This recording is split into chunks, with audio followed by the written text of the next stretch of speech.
Hello, আসসালামু আলাইকুম। চলে আসলাম নতুন আরও একটি রেসিপি নিয়ে। আজকের রেসিপি হলো ভেজিটেবল শর্মা।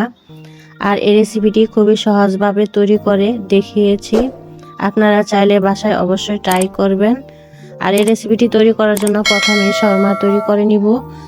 তার জন্য নিয়েছি 2 কাপ ময়দা, দিয়ে দিব ইস্ট, দিয়ে দিব গুঁড়া দুধ,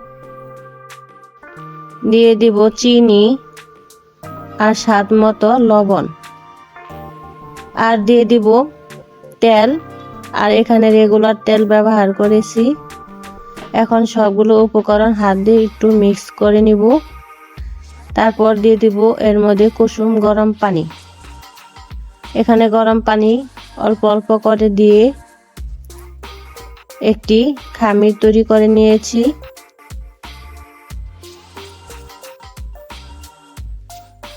খামিরটা তৈরি করা হয়ে গিয়েছে। এখন ঢাকনা দিয়ে ঢেকে রাখবো 1 ঘন্টার জন্য।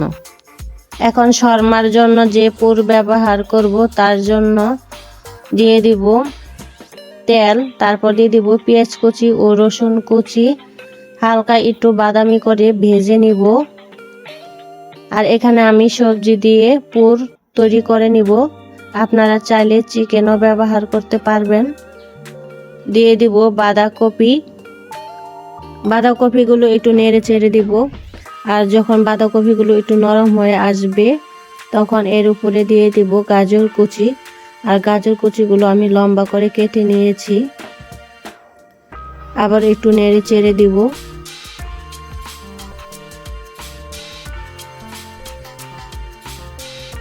দিয়ে দিব স্বাদ মতো লবণ। তারপর আরেকটু নেড়ে চেড়ে মিশিয়ে কিছুক্ষণ ভাজতে থাকবো। আর ভাজার এই পর্যায়ে যখন পানি শুকিয়ে আসবে তখন এর মধ্যে দিয়ে দিব চিলি ফ্লেক্স, জিরার গুঁড়া, ধনিয়ার গুঁড়া, চাট মশলা, সয়া সস। একটু নেড়ে চেড়ে ভালো করে মিশিয়ে নিব। আর তারপর ভাজতে থাকব। কিছুটা ভাজা হয়ে গেলে দিয়ে দিব পেঁয়াজ কলি। এখন নেড়ে চেড়ে ভাজা পর্যন্ত অপেক্ষা করব। আর ভাজা হয়ে গেলে চুলার আঁচ বন্ধ করে পুরগুলো ঠান্ডা করে নিব।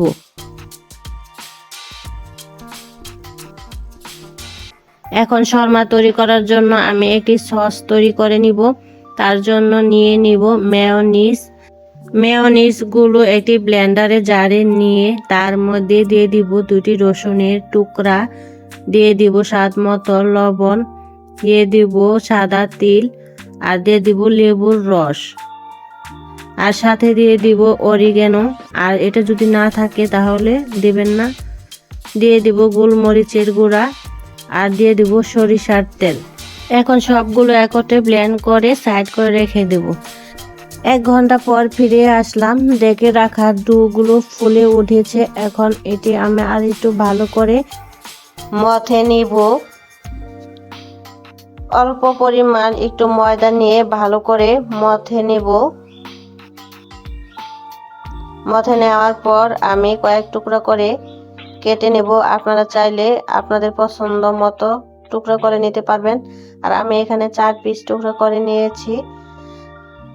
এখন এক টুকরা নিয়ে ভালো করে মথে নিয়ে রুটি করে নিব।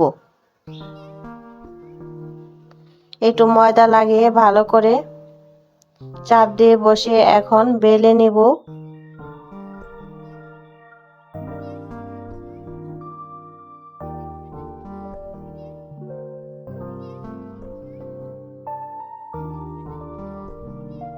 আর বেলে নেওয়া শেষ হয়ে গেলে আমি এটি তাওয়ায় ভেজে নিব।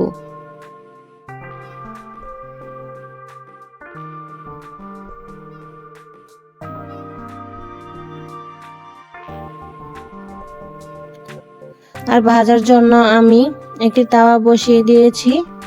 এখন এই গরম তাওয়ায় আমি রুটিটি ভেজে নিব। যখন এক পিসটা এরকম একটু ফুলে উঠবে তখন আরেক পিসটা উল্টিয়ে দিব। আর উল্টিয়ে দেওয়ার মাঝে মধ্যে একটু হালকা করে চাপ দিয়ে দিব। যাতে পুরোটাই ভালো করে সুন্দর করে ভিতরে ফুলে। এভাবে কয়েকবার উল্টিয়ে পাল্টিয়ে ভেজে নেব, আর ভাজা হয়ে গেলে উঠিয়ে নেব। এভাবে আমি আরো কয়েকটি রুটি ভেজে নিয়েছি। এই তো সবগুলো শর্মা তৈরি করা হয়ে গিয়েছে। দেখলেই বুঝতে পারবেন কতটা সুন্দর হয়েছে, আর সবগুলো একদম পারফেক্ট ভাবে ভাজা হয়ে গিয়েছে। এখন ভেজিটেবল শর্মা তৈরি করার জন্য আমি যে সস বানিয়ে রেখেছিলাম সেই সসটি দিয়ে দিব উপরে। তারপর এর উপরে দিয়ে দিব টমেটো সস। টমেটো সস ভালো করে রুটির চতুর্পাশে ছড়িয়ে দিতে হবে। তারপর পুর দিয়ে দিব, আর এখানে সবজির পুর যেটা ভেজে রেখেছিলাম সেটি দিয়ে দিব। তারপর ফিলিং যেটা তৈরি করেছিলাম শসা ও টমেটো সেটি উপরে দিয়ে দিব।